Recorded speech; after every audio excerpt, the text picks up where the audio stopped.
Baby, I swear my love is true. Baby, I swear my love is true. The paradise.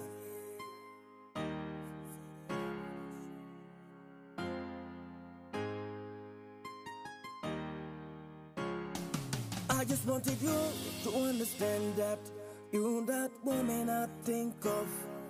Number one, understand me. Don't you know you're my number one? I'm calling you now to apologize. Your telephone is ringing, you can pick up. Number one, understand me. Don't you know you're my C'est l'artiste Alseyni Baldé du Zico. Alseyni, je suis artiste, acteur culturel, entrepreneur culturel aussi. Donc nous sommes dans le domaine des industries créatives. Et c'était aussi dans le cadre aussi des activités de mon label PCD Art Vision, production, culture et développement. Donc mon label est une entreprise dans les industries créatives qui a une vocation de contribution au développement du Sénégal. C'est toujours dans cette lignée pour cette année 2025 que nous démarrons. Donc une manière de souhaiter à tous vraiment les meilleurs vœux pour cette année. Donc nous voilà aujourd'hui dans une interview de presse d'aujourd'hui pour quand même essayer de présenter le programme de 2025, donc qui va démarrer avec la continuité de mon programme, de mon levier de contribution au développement qui s'appelle DSD, Dream Sénégal Développement. Que ce programme aussi c'est dans la dynamique de Dream Sénégal Développement et c'est une manière de continuer à chercher à concrétiser mon concept que j'ai initié, que j'ai innové, qui s'appelle MR, employabilité massive et rapide, qui pour moi est la solution majeure à la problématique de l'emploi, de la réussite, de l'immigration et tout ce qui concerne vraiment la réussite des jeunes. L'année 2024 a été une année assez bouleversée, on n'a pas pu faire grand chose et on espère pouvoir dérouler cette ambition qui est une ambition citoyenne. Ça transcende tout ce qui concerne des positions politiques ou voilà, donc ça transcende, c'est une ambition qui se concentre exclusivement sur le développement du Sénégal, l'apport citoyen pour le développement du Sénégal. Mais on a besoin de grandes ambitions pour quand même changer les choses au Sénégal. Donc l'album international qui a vocation de mobiliser des fonds de par le monde, de par la distribution d'albums physiques, d'albums électroniques et de par aussi des événements culturels de mobilisation de fonds, nous comptons quand même conquérir le marché américain, le marché européen, le marché asiatique et le marché africain pour quand même tirer des revenus qui peuvent servir à quand même apporter une contribution citoyenne au développement du Sénégal dans différents domaines. Pour l'année 2025, on a 3 étapes phares. L'étape première, c'est le challenge quand même du mois de février. On a prévu d'abord avant le mois de janvier, le 25 janvier, je dois présenter ce trophée. Je dis ce trophée qui m'a été décerné par le CICES, je crois que, parce que j'ai créé un hymne que j'ai offert à la FIDAK qui célèbre les 50 ans de la FIDAK. Qui connaît la FIDAK vraiment depuis 1974. J'ai eu l'inspiration de créer une chanson qui s'appelle 50 ans de la FIDAK. 50 ans de la FIDAK. Voilà, donc j'ai initié cette chanson vraiment qui a été acceptée par le directeur général, M. Justin Correa, que je félicite, et tous les acteurs qui ont contribué à la réussite de cette FIDAK, toutes les directions et les ministères qui ont contribué vraiment à cette réussite. Je crois que aussi c'est mon apport pour le développement. Nous sommes toujours dans cette logique. Ce trophée symbolise beaucoup de choses, car c'est le symbole du monument de la Renaissance et le symbole aussi que le commerce, la culture et le tourisme peuvent aller de pair pour apporter des résultats concrets pour le développement. Ça, c'est notre tour Eiffel à nous. Et j'invite tous les Sénégalais, d'abord le consommer local, le consommer du tourisme local, le consommer des produits culturels, des produits artisanaux locaux, le consommer des produits de Made in Sénégal. Je crois que ça, c'est du Made in Sénégal. Et venez visiter aussi le monument, venez visiter aussi d'autres sites touristiques. Je crois que le consommer local aussi, ce serait important. Et merci à M. Justin Correa, merci au CICES, c'est ça, voilà le trophée qui est là. Et je dédie le trophée à son Excellence, M. le Président Bassirou Diomaye Faye, le Président de la République du Sénégal, et au Premier ministre Ousmane Sonko, qui aime le Made in Sénégal, car on voit tous comment il s'habille et comment il prône seulement cette sénégalité, c'est ce Made in Sénégal. Et tous les ministres et DG impliqués dans la promotion et le développement du Sénégal. Du 8 au 15 février, nous avons ambition de présenter 1000 jeunes qui vont être bénéficiaires en emploi et en bourse d'aide de ce premier programme que ce challenge va lancer dans l'innovation, surtout l'innovation objective et faisable et réaliste. Je crois qu'on va essayer de lancer 1000 jeunes qui vont être capacités en 3 mois et avec des bourses, avec des aides de 50 000 par mois pour l'étape 3 mois. Et si on passe cette étape, je crois que si notre système fonctionne avec l'entrepreneuriat qui va être décentralisé au niveau des régions, des communes du Sénégal, et on va essayer de voir des solutions majeures pour que les jeunes puissent avoir des contrats en CDD qui vont avoir 2 ans de contrat et plus.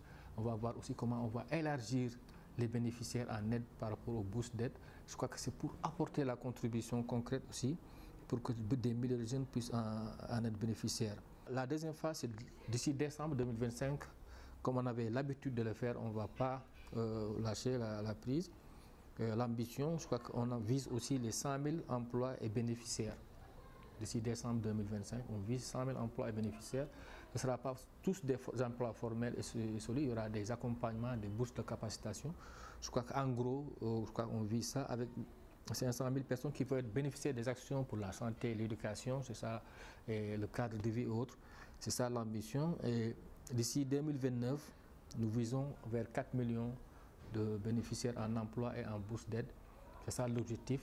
Et 8 millions de bénéficiaires des actions de développement pour les domaines de l'agriculture et de la santé. C'est ça le challenge que le Dream Sénégal Développement veut contribuer et veut chercher les moyens, et compte chercher les moyens de par le monde avec des moyens lucides et vraiment des moyens sûrs et que nous comptons quand même entreprendre au niveau international, chercher à quand même trouver des solutions majeures pour être compétitifs en matière d'entrepreneuriat culturel.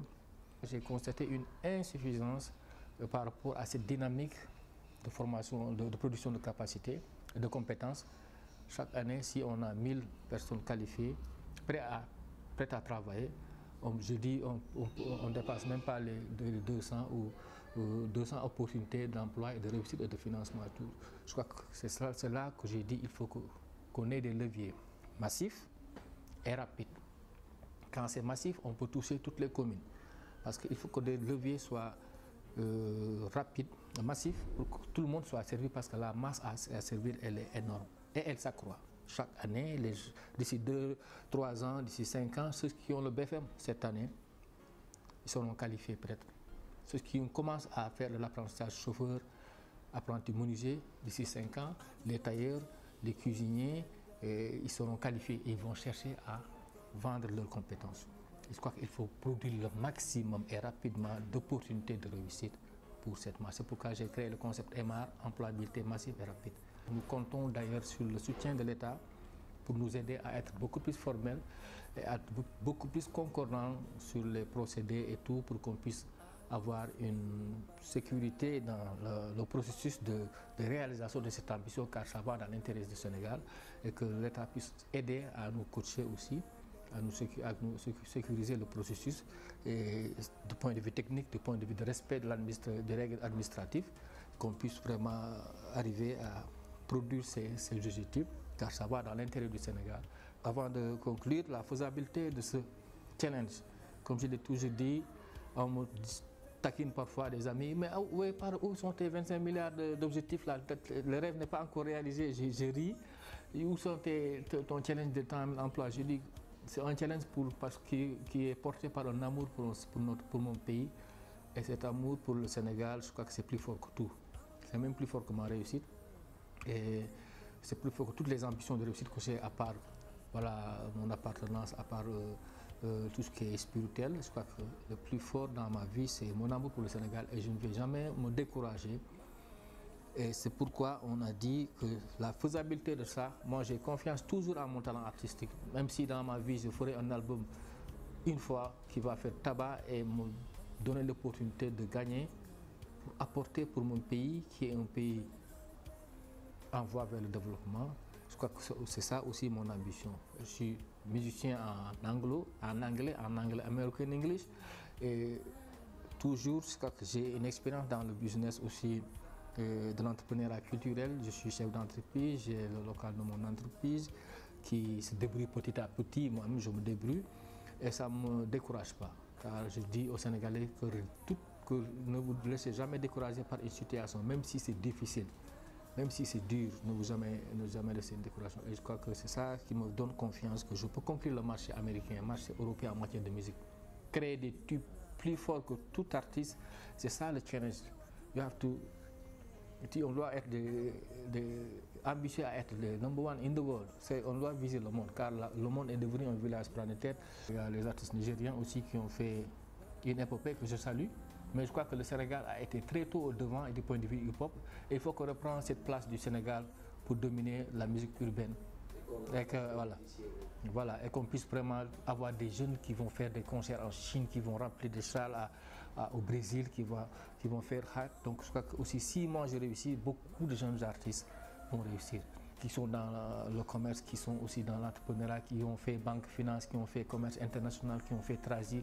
Tous ces jeunes, je veux que dans mon projet, qu'ils trouvent leur réussite et que demain qu'ils deviennent des chefs et des champions. Pour conclure, ce programme, cette ambition a toujours été une ambition de contribution citoyenne pour soutenir l'État dans ses ambitions, dans sa vision du Sénégal. Donc je dis l'État en tant que tel, la nation dans toute sa continuité.